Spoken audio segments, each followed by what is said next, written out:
Interesting matchup here. Of course, Pavlyuchenkova coming off a long losing streak, and Eala trying to get some wins on clay. I'm going to go with Eala in 3 sets. I reckon she'll get it done in the end. She has had a couple of tough roads and a couple of tough opponents in the last few matches, so I'm going to go with her in 3. And she has the the favorite, I guess, or the higher ranked player in this matchup on this surface. Like I said, she has made a final of a French Open before, and before this week, hadn't won a match for a while. So using that confidence, winning a couple matches in a row, hopefully will give her some hope against. After days of build-up, Alex Eala's first-round opponent is finally confirmed, and it's Anastasia Pavlyuchenkova. Pavlyuchenkova fought her way through the qualifying rounds to secure a spot in the main draw, only to be handed one of the toughest possible matchups right at the start. Facing Eala in round 1 is far from ideal, and it's the kind of draw that immediately shifts attention. Many analysts are already backing Eala as the favorite, which only adds to the challenge for Pavlyuchenkova, who came in hoping to build momentum, but instead finds herself thrown straight into a high-pressure clash. To really understand the weight of this moment, you have to look at the bigger picture. Pavlyuchenkova didn't just arrive here. She earned her place the hard way, battling through multiple qualifying matches to reach the main stage of the Madrid Open 2026. That kind of run requires consistency, resilience, and focus. But the second the draw was revealed, the spotlight shifted. Waiting for her on the other side of the net in her very first match is Eala. Not later in the tournament, not after easing in, but immediately. And that has sparked a lot of conversation across the tennis world. It's also important to remember that Pavlyuchenkova is no ordinary opponent. She's a highly experienced player with a long career on the WTA Tour, a former top 10 competitor, and a finalist at the French Open 2021, one of the sport's biggest stages.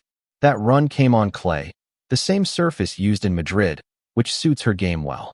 Throughout her career, she has defeated top-level players and proven that she can handle intense matches and perform under pressure. That's what makes this matchup even more telling. When a player with Pavlyuchenkova's experience and achievements is being viewed as the underdog, with predictions leaning heavily toward her opponent, it highlights just how much belief there currently is in Alex Eala and her rising position in the game. And the analysts aren't being subtle about it either. They're saying it outright.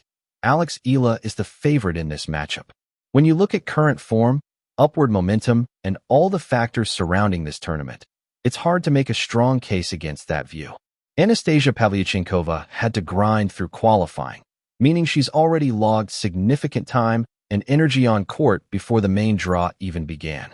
Meanwhile, Eala has been preparing fresh, focusing entirely on her game, and doing so in a high-level training environment alongside one of the most iconic figures in tennis. That brings us to a key storyline you can't ignore, her connection with Rafael Nadal. Nadal's legacy on clay is unmatched, and his expertise on the surface, from movement and point construction to mental discipline, is widely regarded as the gold standard. Training in that kind of environment, especially ahead of a clay court tournament, offers a level of preparation that very few players have access to. It's not just about practice. It's about understanding how to approach matches on this surface at the highest level. And then there's the setting itself. Competing in Spain carries added meaning for Eala.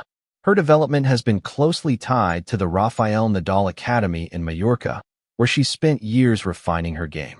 That connection gives her a sense of familiarity and comfort that goes beyond just another stop on the tour. For her, Madrid isn't just another event. It's part of a place that helped shape her journey as a player. The clay courts in Spain are where Alex Eala built her game from the ground up, where she developed her identity as a player. So when she steps onto the courts in Madrid Open 2026, she isn't arriving as an outsider. She's stepping into an environment that feels like home. That sense of familiarity brings a level of comfort and calm that many players don't have, and it naturally reduces the kind of pressure that often goes unnoticed. In Spain, Eala plays with freedom, with confidence, and without hesitation. And in professional tennis, that kind of fearless mindset can be a major advantage. Now add another layer to this situation. Eala comes into this tournament with 0 ranking points to defend, meaning she's playing with nothing to lose. Every win she earns is a bonus, directly boosting her standing without the stress of protecting past results. There's no pressure to replicate anything, just the opportunity to attack from the very first point, take risks, and fully express her game.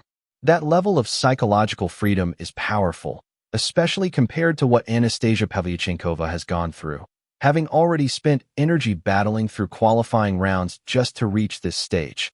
Looking at the bigger picture of Eala's 2025 season, context becomes important. Yes, there have been a few challenging results leading into Madrid. That part is true. But what often gets overlooked is that her overall performance metrics this year are actually ahead of where they were at the same stage during her breakout season. That doesn't signal regression, it points to development.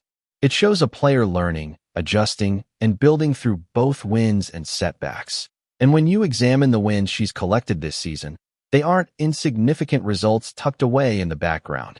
They carry real weight and reinforce the idea that her trajectory is still moving upward, with Madrid arriving at a key moment in that progression. She took down Coco Gauff, a Grand Slam champion, former world number 1, and one of the most explosive and athletic players on the entire WTA Tour. That's not the kind of result that just happens randomly.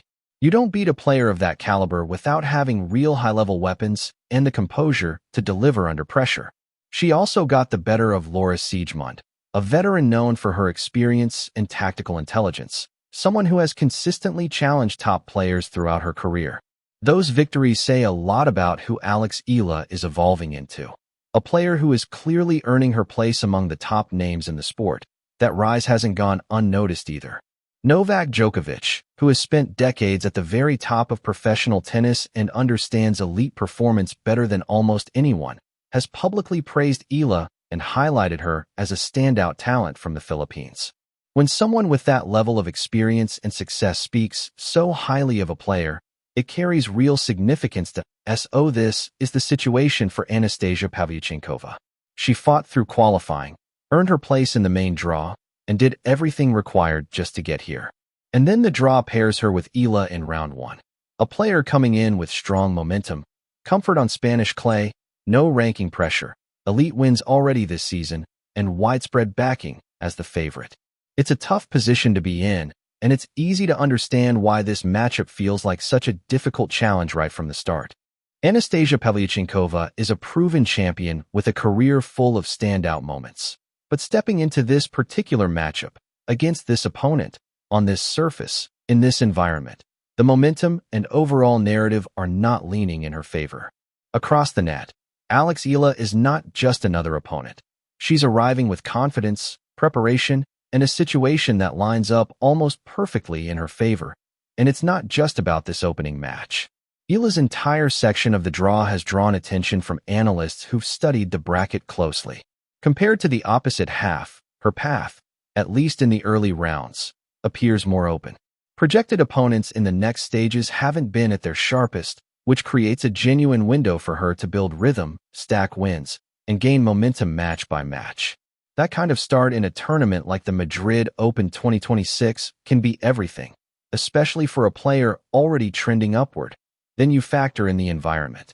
In Madrid, Eala isn't just competing. She's playing in conditions that suit her, in a setting where she feels comfortable, and in front of a crowd that is likely to be on her side. That energy matters. It feeds confidence, it lifts performance in key moments, and it can turn close matches in your favor. For Pavlyuchenkova, the situation is far more demanding.